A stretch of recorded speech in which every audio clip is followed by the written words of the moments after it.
Hi nurses, this is Raman, Australian registered nurse from Dr. BKM Institutes of NCLEX, OET and NORCEL. So today we will discuss about menstrual cycle. So here on the screen there is a graph of menstrual cycle. Under menstrual cycle there are three phases. The first phase is our follicular phase, in which FSH hormone, that is follicular stimulating hormone, released by anterior pituitary, that is stimulated by hypothalamus. Second phase is called as ovulation phase, when there will be release of luteinizing hormone. Third phase आता है हमारे पास bleeding phase. तो पहले हम start करते हैं first phase से. First phase में क्या होता है कि जो हमारे ब्रेन में हाइपोथैलेमस है वो रिलीज कराता है gonadotropin releasing hormone. That GnRH hormone जाता है इंटीरियर पिट्यूटरी के पास. इंटीरियर पिट्यूटरी क्या रिलीज करती है? FSH hormone, that is follicular stimulating hormone. Follicular stimulating hormone जाएगा ओवरीज के पास. ओवरी के अंदर होती हैं फॉलिकल्स. ये FSH हेल्प करता है फॉलिकल्स को मैच्योर करने में. जब FSH हार्मोन उनको मैच्योर करता है, और उसमें से सबसे ज़्यादा मैच्योर हुआ जो फॉलिकल उसको बोलते हैं ग्रेफियन फॉलिकल. उस ग्रेफियन फॉलिकल में से जैसे आप देख रहे हो दैट इज़ मैच्योर वन, और उसमें से क्या निकल रहा है? एग और ओवम. ये निकलता कैसे है एग के साथ? LH हार्मोन के साथ.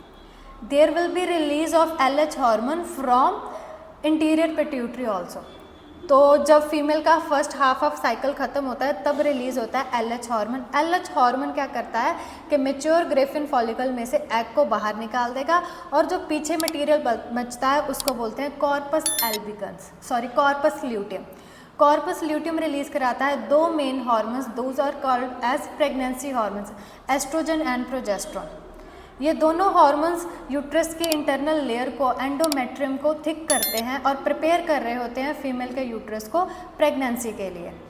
आफ्टर ओवुलेशन तो काफ़ी दिनों के लिए ये हार्मोन्स रिलीज होते रहते हैं, और जो एग होता है वो फर्टिलाइज होने की वेट करता है. अगर स्पर्म नहीं आया तो जो कॉर्पस ल्यूटियम है वो अपना काम करना छोड़ देता है और वो बन जाता है कॉर्पस एल्बिकस, जो इनइफेक्टिव होता है और उसमें से कोई हार्मोन रिलीज नहीं होता. और जब कॉर्पस एल्बिकस बनता है तो एस्ट्रोजन एंड प्रोजेस्टेरोन दोनों हार्मोन्स नहीं रिलीज होते, जिसकी वजह से जो layer oestrogen and progesterone hormones बना रहे थे यूट्रस की लेयर वो शेड ऑफ हो जाती है with egg and with some bleeding. तो तब आता है थर्ड फेज जिसको हम बोलते हैं bleeding phase.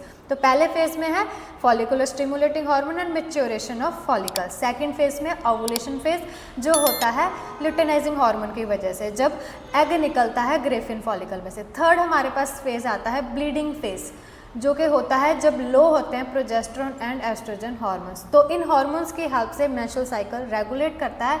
And every female is having different days of menstrual cycle. Like किसी का 28 का होता है, किसी का 35 डेज का होता है. एवरेज फीमेल का होता है 28 डेज का. एंड ब्लीडिंग टाइम भी वेरी करता है. किसी के ब्लीडिंग डेज होते हैं सिर्फ 3 डेज, किसी के होते हैं अप टू 7 डेज. तो ये भी वेरी करता है. So students, this was menstrual cycle. So if you want to clear your any query, you can contact us, and contact number is here on the screen. Thank you so much, nurses.